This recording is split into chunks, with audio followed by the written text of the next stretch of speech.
Olá, bom dia, bom dia. Todos estão chegando, sejam todos muito bem-vindos. A gente vai esperar só alguns minutinhos para a gente começar. Muito obrigada, Vitória, seja muito bem-vinda, todos vocês. Hoje é um domingo muito especial aqui, né, no canal, e a gente só vai, pessoal, começando a chegar.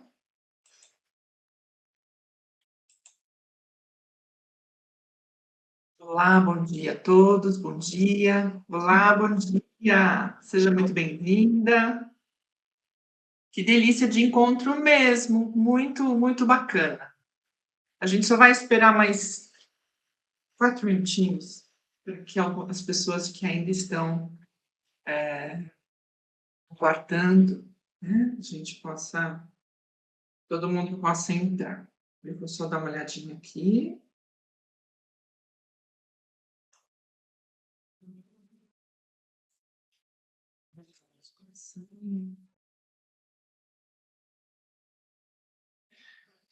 Primeiro, eu queria, né, agradecer a todo mundo que já está aqui se aproximando, dizer que vocês fiquem muito à vontade a manter a câmera fechada, nós vamos ter essa disponibilidade, fiquem super.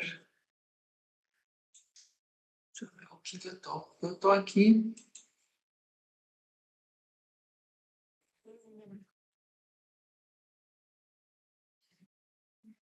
Só. Eu também não sou lá muito. Acho que as pessoas que estavam.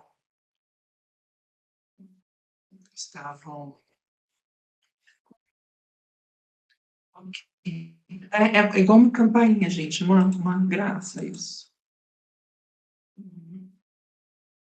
Ok, muito obrigada, sejam todos muito bem-vindos. Bom, eu vou começar fazendo as boas-vindas a todos vocês. Se vocês ouvirem campainha, é porque tem alguém que está chegando para fazer essa jornada conosco, né? E meu nome é Cíntia Próspero, eu sou professora de filosofia. Alguns de vocês podem ter conhecido o meu trabalho pelas redes sociais, por amigos, enfim, por pessoas conhecidas. E eu vou contar um pouquinho o que nos trouxe até aqui nessa manhã festiva, iluminada, ensolarada. A gente tem uma equipe de trabalho e dentro da minha formação, eu gostaria muito de conversar sobre questões éticas e trazer a relevância das reflexões éticas para a vida das pessoas. E os temas que eu trouxe gerou uma enorme repercussão. E esse tema falava sobre o cuidado com os pais idosos. Nessa manhã foi muito interessante, porque nós postamos o vídeo no final de semana. Na segunda-feira, eu fui invadida, né, por um número imenso de comentários, e comentários muito, comentários que tinham aspectos agressivos, outros de muita passionalidade, outros de muita submissão. Olá, doutora, bom dia, seja muito bem-vinda. E, em função disso, eu falei, não, acho que não dá para a gente tratar um assunto como esse só nas postagens de uma rede social, a gente precisa falar sobre isso. Mas eu também optei por fazer essa conversa dentro desse enquadramento do meeting, porque para que nós possamos nos expressar, para que nós possamos falar, trazer as nossas perguntas. E aí eu convidei duas pessoas generosíssimas, né, a doutora Ana Verena e o doutor Gustavo Villarreal, que aceitaram de prontidão falar sobre esse assunto dentro do campo de saber de cada um. Então, esse é o primeiro encontro do Entre Saberes. A gente convida pessoas a falarem sobre temas importantes e o critério é que essas pessoas estejam balizadas por uma formação, por por uma experiência, enfim, por uma vivência. Então, a gente sai daquele lugar mais básico do senso comum, do que eu acho, da minha opinião, e aqui a gente vai conversar com pessoas que trazem todo um cabedal de conhecimento, de formação e de entendimento. Eu queria primeiro dizer que isto não é um curso, isto não é uma palestra, este é um diálogo entre saberes, tá? Então, a gente vai fazer uma série de blocos, né? Nós separamos questões sobre esse assunto, discutimos sobre essas questões. Então, um primeiro momento da nossa fala vai ser dentro desse escopo, e depois a gente vai colocar o chat para que todos vocês possam colocar as perguntas de vocês, as questões de vocês, os incômodos de vocês, enfim, que a gente possa dialogar nessa manhã. Nós vamos fazer uma gravação de todo esse processo. Nós temos uma equipe que já colocou para gravar, só que nós temos absoluta clareza que toda essa participação de pessoas diferentes de mim, Ana Verena e Gustavo, nós não vamos publicar, porque depois desse encontro, nós vamos editar esse vídeo e ele vai ficar postado no canal Cíntia Próspero, no YouTube, onde a gente tem ali um repertório bastante interessante sobre educação, cultura, enfim. Então, ele vai ficar numa aba entre saberes lá. Mas o que eu gostaria de dizer é que vocês fiquem muito à vontade, que vocês à vontade para perguntar, para trazer as suas reflexões, e que principalmente vocês entendam que aquilo que for discutido no campo das dúvidas, nós não vamos levar para a edição, tá bom? Isso é um compromisso, e enfim, então é isso. Sejam todos muito bem-vindos, um ótimo dia. Esse é o primeiro episódio do Entre Saberes e fiquei muito feliz com o interesse, a participação e a disponibilidade de vocês estarem cedinho nesse domingo para a gente conversar.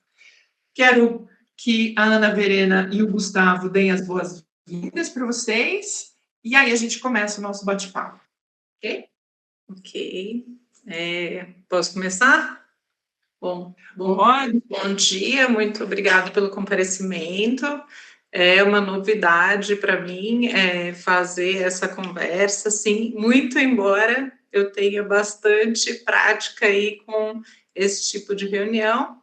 Eu sou advogada, mas também sou conciliadora e mediadora do Tribunal de Justiça e tenho participado de muitas reuniões para tentar solucionar os conflitos, e acho que isso tem muito a ver com o tema aqui tratado, né? E, enfim, espero contribuir muito com essa conversa, me preparei para isso, gosto muito do tema, já vinha, sem ter recebido esse convite, já tinha me interessado pelo tema, então espero que tenhamos uma ótima conversa aqui e realmente é um grande prazer estar nessa reunião. Bom dia a todos. Eu também compartilho com a Ana prazer e satisfação de estar aqui de manhã.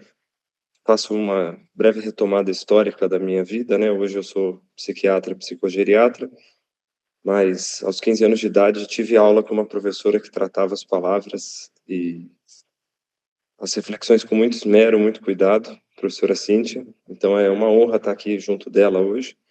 Também tive aula com mais uma pessoa que está participando aqui hoje, a professora Manuela, que tratava com muito cuidado e muito carinho os pacientes idosos dela.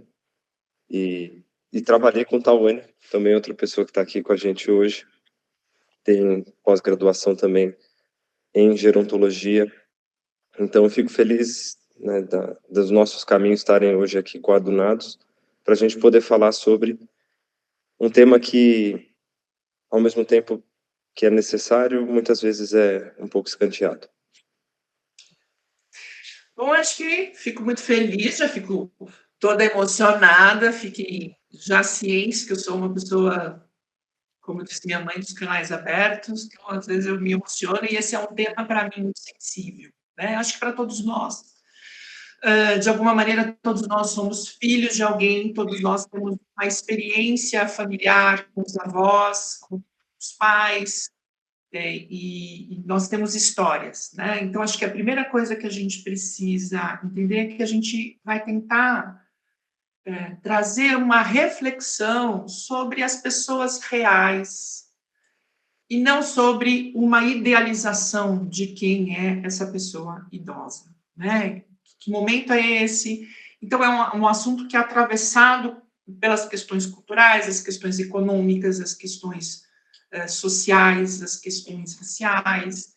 Então, a gente não vai falar de uma pessoa idosa hipotética. A gente vai trazer, de alguma maneira, a nossa vivência para tentar estruturar ou acolher, dentro de toda essa diversidade, a importância da dignidade, do respeito e a importância desse atendimento a uma estrutura legal, né, que o nosso país tem. E tem que começar com 3 questões para a gente, né, iniciar esse bate-bola, né? Acho que a gente tem a discussão sobre cuidar do idoso, né, de uma pessoa idosa, né, como o próprio Estatuto do Idoso, né, o Estatuto da Pessoa Idosa. A gente hoje não usa mais o termo idoso, né, a gente usa o termo pessoa idosa, né? Cuidar de uma pessoa idosa é um gesto de amor, é um dever moral ou é uma obrigação legal, né? Por que que esse é um assunto que causa tanto desconforto entre as famílias e em que momento a gente pode entender que esse nosso familiar, esse nosso amigo, essa pessoa, ela começa a precisar de cuidados mais específicos dentro da fase da vida deles. Eu quero continuando, Gustavo, Quer começar, Gustavo? Eu acho que eu posso começar tentando pensar um pouco sobre uma coisa que eu sempre falo, sobre o real do mundo, o real da vida que nos impera. A gente a gente vai percebendo com o tempo que é difícil sustentar a vida, é difícil sustentar os compromissos, é difícil sustentar essa performance que a gente dá conta das coisas. Só que a vida ela continua acontecendo, os acidentes acontecem, os tropeções acontecem e o envelhecimento acontece. E às vezes é muito duro e é muito amargo a gente constatar esse envelhecimento na gente, quem dirá naquelas pessoas que eram figuras totêmicas, assim, né, de tanta ascendência, de tanta força sobre a gente. De repente, aquela mãe que a vida inteira foi a mãe das neuroses ali na casa, precisa de ajuda para ir ao toalete. De repente, a minha força, o meu vigor para carregar um sobrinho não é o mesmo, porque eu também envelheci para carregar o meu pai. E assim por diante. Então, eu acho que esse tema ele é muitas vezes delicado e muitas vezes desabonado por conta disso, porque ele impera o real, impera isso que a gente não controla, isso que tangencia a nossa escolha. Mas, ao mesmo tempo, a vida nos apresenta alteridade, nos apresenta ela como ela é a todo momento. E a gente, para estar nesse pacto de sociedade, a gente tem que abraçar a civilidade, as escolhas não necessariamente éticas, mas morais corretas. Então, a gente tem que cuidar dos nossos idosos. Então, acho que é uma questão moral, uma questão também de um afeto, mas o afeto talvez não venha imediatamente. A gente tem que cuidar da gente, cuidar deles, para que o afeto possa surgir, né, nesse cenário.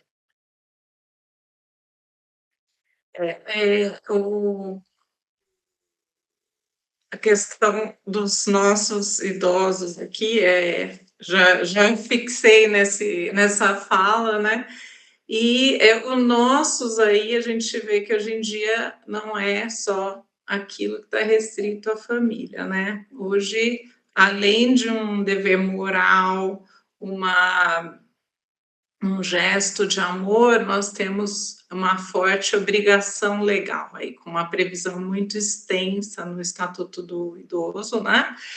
E ali o Estatuto coloca assim, não só a família, como a comunidade, a sociedade e o poder público também. A gente vê essa inserção, inclusive, da comunidade, porque muitas vezes aquele idoso pode estar sozinho ali, né? Sem uma família ou com uma família extremamente precária para poder ajudar, e ele tem que contar ali com aquelas pessoas que estavam no entorno dele, né?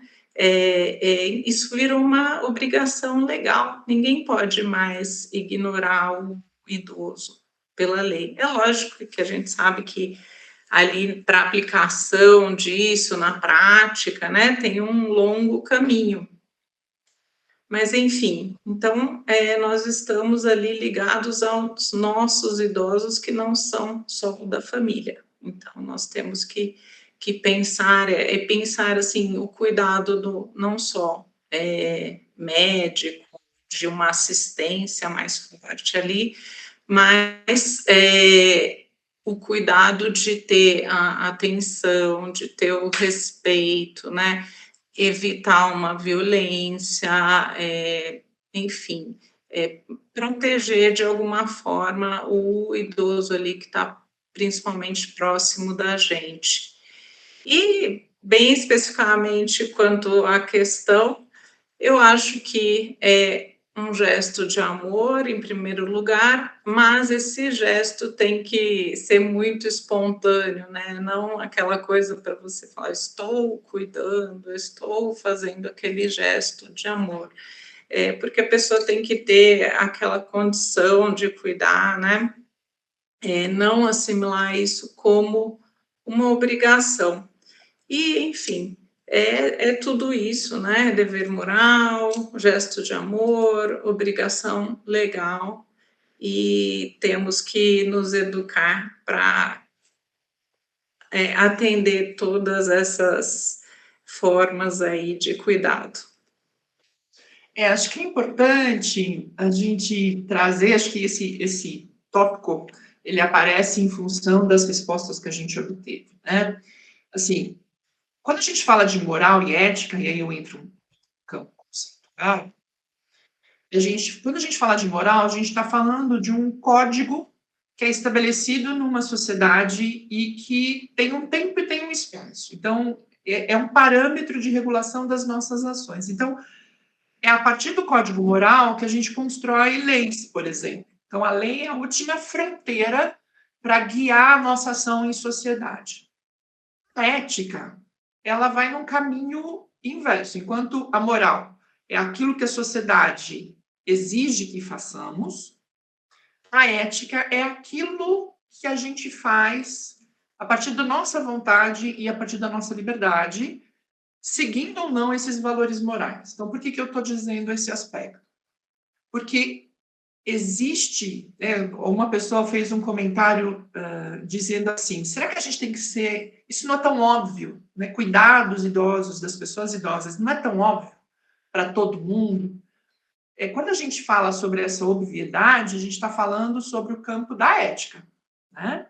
E quando a gente fala dessa obrigatoriedade legal, a gente está falando do campo moral. Então, se a gente for olhar, por exemplo, para outras culturas, o lugar que as pessoas idosas ocupam é um lugar diferente em função de um contexto cultural, de um contexto moral. Então, todos nós, acho que já vimos pessoas, principalmente os orientais, que têm ali um forte vínculo com a ancestralidade, a importância de reverenciar os antepassados, o lugar que as pessoas idosas ocupam, o sistema público que garante, enfim, inúmeros instrumentos, né, inúmeras estruturas de acolhimento a essa pessoa idosa, né?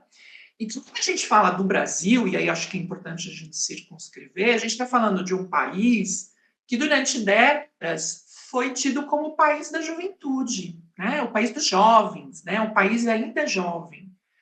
E a experiência da pessoa idosa, contato com essa fase da vida, tem sido recente, para muitos de nós. Então, se eu for pensar nos meus avós, eu tinha uma avó com 62 anos que era uma senhorinha, né? Naquilo tudo que dentro de concepção a gente tem de uma pessoa idosa. Hoje, uma pessoa com 62 anos não tem esse perfil. Então, a gente tem hoje também uma possibilidade de viver muito mais e de viver. A gente tem que se perguntar sobre as condições dessa vida, claro. Mas é importante a gente entender que o campo moral e o campo ético, eles não podem se anular.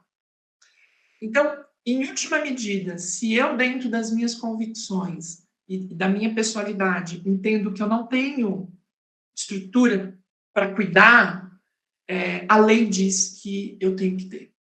Né? Então, enquanto filho, né? Enquanto sociedade, se a gente pega o Estatuto da Pessoa Idosa, está dito lá que o lugar mais adequado para a vivência de uma pessoa idosa é na família. Assim como a melhor experiência que uma criança pode ter é em família, por mais complexas que sejam essas condições.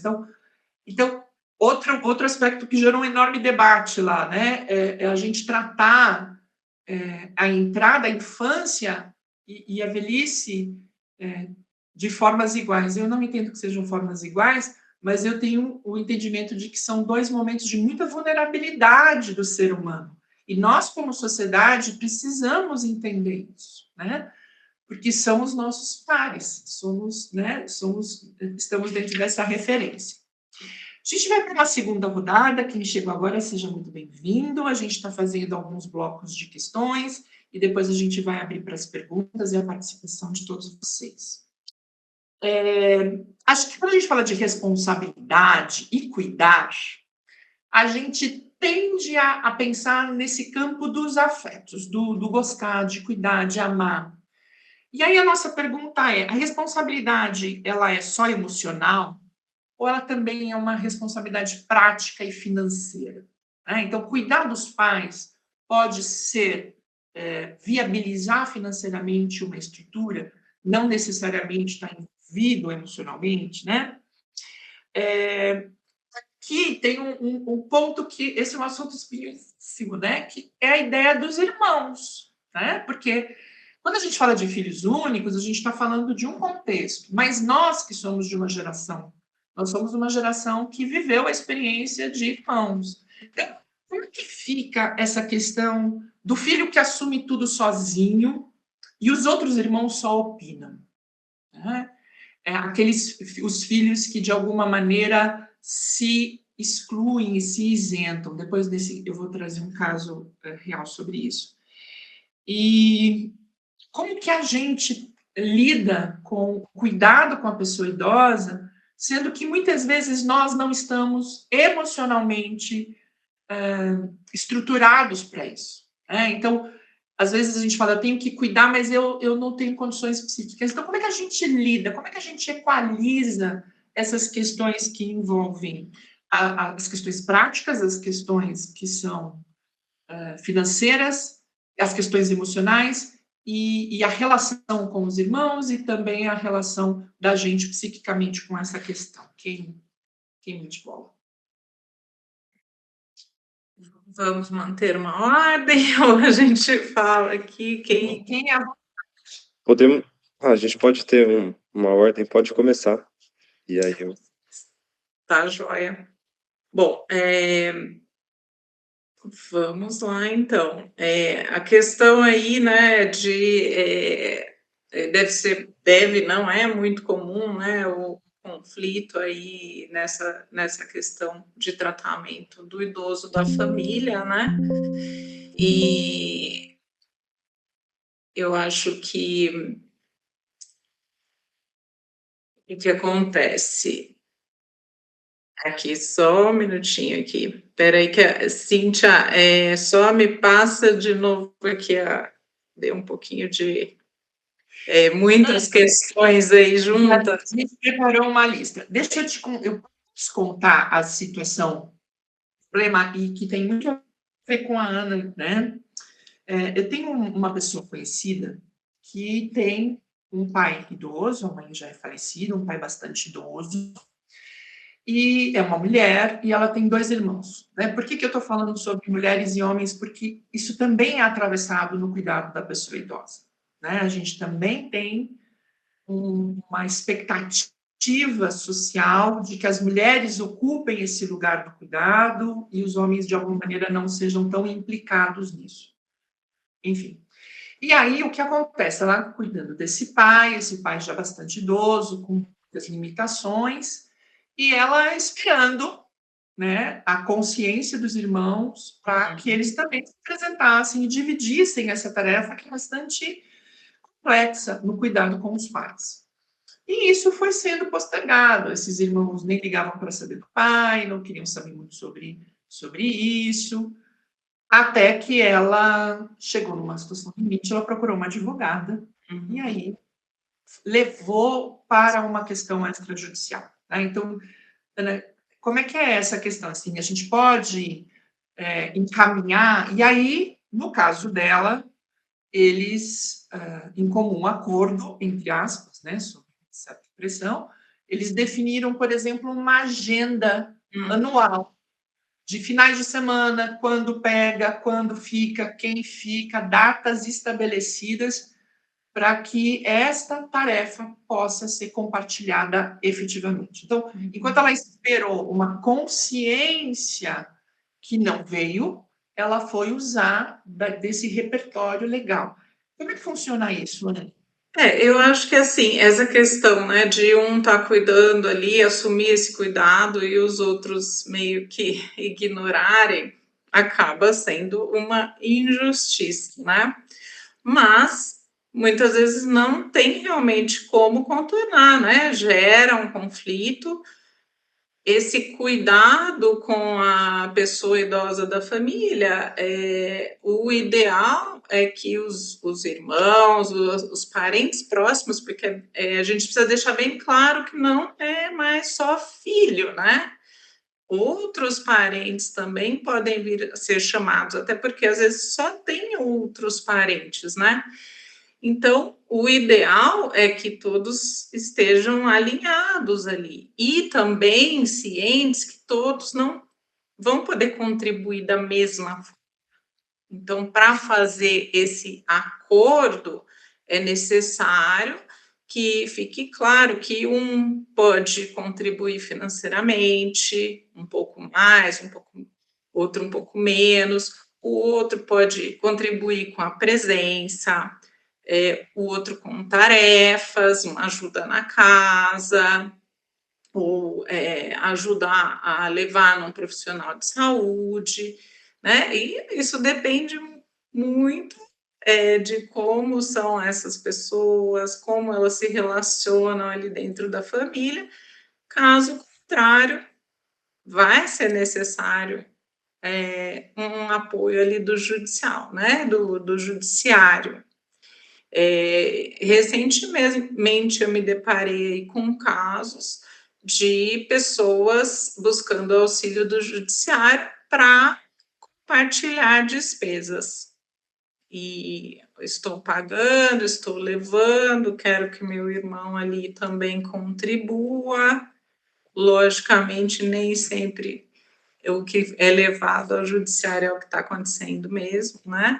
Às vezes tem outros conflitos por trás, mas é isso, ou essas partes se aliem, ou essa questão é levada ao judiciário, e felizmente, embora haja muita resistência ainda com a questão da mediação e da conciliação, ali no judiciário, hoje a gente tem essa oportunidade de ter um espaço maior para essa conversa e para a solução desse tipo de conflito.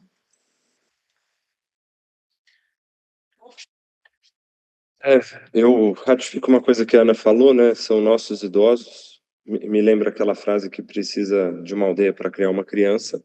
Eu acho que então a gente precisa também de uma aldeia para trazer dignidade ao idoso. O que também me remete a um dos livros que eu sempre falo nas aulas, né? A Velhice, da Simone de Beauvoir. É um livro que traz uma conclusão um pouco dura, né? Como é que a gente vai pensar em dignidade para o idoso numa sociedade que não traz dignidade para as pessoas em geral, né? Então, eu acho que a gente também tem que encarar o desafio que a gente tem como um todo. Talvez essa distribuição e essa negociação de tarefas e de demandas, ela passe por um conceito um pouco pragmático de que o feito é melhor do que o perfeito, o que de forma nenhuma significa negligência, mas muitas vezes o cuidador principal, o cuidador primordial daquele idoso, ele acaba assumindo e acaba dragando todas as demandas por uma diligência, não, mas por uma exigência, por um perfeccionismo que vira sintoma. Então, se em algum momento ele for administrando aquilo que é possível, pode ser que esse diálogo fique um pouco mais evidente para os outros. É nesse espaço de um irmão olhar e falar, poxa, mas você não fez aquilo do jeito que você prometeu. Olha, querido, eu fiz o possível. Talvez isso crie espaço para diálogo. E não esse ideal de que o cuidado é servidão. Infelizmente, o cuidado é sinônimo de servidão no nosso modelo social, patriarcal, e até por isso cai no colo da mulher, né? Então, eu acho que são mais ou menos essas as reflexões que eu faria nesse contexto. Depois eu trago alguns exemplos, assim, que a gente está vivendo uma situação desafiante mesmo. E o que também é desafiante é que a gente nunca vai ter clareza do momento em que o idoso passa a ter que ser supervisionado para tudo, ou para determinadas tarefas, ou o momento em que talvez uma família tenha que se abster do cuidado em casa, ainda que ele seja prioritário, para, por exemplo, uma ILP. Uma doutora Manuela tem e faz a gestão. Muitas vezes é mais salutar para esse idoso estar num ambiente controlado, com profissionais que estão ali dedicados a isso, mas qual que é o momento que a gente dá esse passo? Isso é um grande desafio, mas feliz ou infelizmente a gente só tem a palavra para mediar essa decisão, então a gente tem que conversar. Essas questões, né, Gustavo, acho que está tão sensível, porque em qual momento, né, essa pessoa ela vai precisar de um auxílio e em qual momento a gente vai ter que tomar essa decisão, porque a gente vai ter que desconstruir uma série de estigmas envolvendo cada um desses tópicos, né? E acho que esse nosso encontro vindo num domingo para todos nós, acredito, seja o dia da família, é o dia do almoço na casa da nona, da reunião, e como que a gente precisa, de maneira delicada e de maneira amorosa, começar a colocar esses assuntos em pauta, né? Não necessariamente de uma maneira direta, mas a gente precisa começar a falar sobre isso, mesmo que esse não seja mesmo que essa não seja uma situação imediata na família, mas a gente precisa desconstruir esses fantasmas e começar a pensar para que estejamos preparados de forma amorosa e emocionalmente para lidar com esses momentos que são tão sensíveis, né? Dentro desse contexto, eu queria saber um pouco onde que está a separação, se é que ela existe, a separação entre a responsabilidade da família e a responsabilidade do Estado, né? Então, assim, quais são, se vocês podem nos trazer essa informação, assim, qual aquilo que a gente pode contar? A gente não precisa dar conta de tudo sozinho, né? O Estado também tem ali as suas responsabilidades, né? Falando sobre caso que eu citei, eu uso como exemplo, né, um dos irmãos que recebe o pai em casa, agora, né, dentro desse calendário, disse para a irmã, olha, eu fui até o posto de saúde, peguei as fraldas geriátricas, eu fui buscar dentro dessa rede do município esse apoio e consegui. Então, quão importante é essa informação e essa partilha dessas informações. A gente tem uma estrutura de disponibilidade de medicamentos, mas existem coisas que são mais específicas, né? Então, queria que vocês falassem um pouco sobre isso. E essa questão da sociedade, né? Como é que é esse espaço para a pessoa idosa na sociedade? Não mais uma pessoa de uma condição de cuidado mais direto, mas assim, que espaços de cultura, de lazer, de convivência, né, que pode ser também um mecanismo bastante importante, né, nessa saúde emocional e nessa saúde física. Queria que vocês contassem um pouquinho sobre isso. Na verdade, o que acontece? Pelo estatuto aí, a gente vê que, primeiramente, a atribuição, né, é da família, e o Estado coloca a família em primeiro lugar, a manutenção do vínculo, e vai entrar nessa questão do cuidado muito mais quando há uma situação precária, que vai precisar de uma assistência, né? E também as questões já que tem legais dos benefícios para um idoso que não tenha uma condição financeira adequada, e as políticas públicas, né? A implementação das políticas públicas que estão na lei. E nisso aí se insere essa questão das facilidades, os benefícios que estão na lei para utilização de um transporte público, equipamentos. Então, eu acho que o poder público é muito mais, né, essa segunda opção, quando o idoso não tem aquele apoio da sociedade, da comunidade, da família, e precisa muito do auxílio, até em termos de institucionalização. Então, é isso que eu vejo ali em relação à parte legal. E agora passo para o Gustavo. Perfeito. Um dos cenários que mais realmente preocupa a gente em leitos de hospital geral, existe sempre uma porcentagem de leitos que é ocupada por pacientes que estão ali por demanda social, né? Então são idosos que a família infelizmente não se responsabilizou, e às vezes é uma internação muito prolongada por conta disso. E aí a gente não precisa nem falar de idosos, mas qualquer adultos ou mesmo crianças que suscitem um outro cuidado.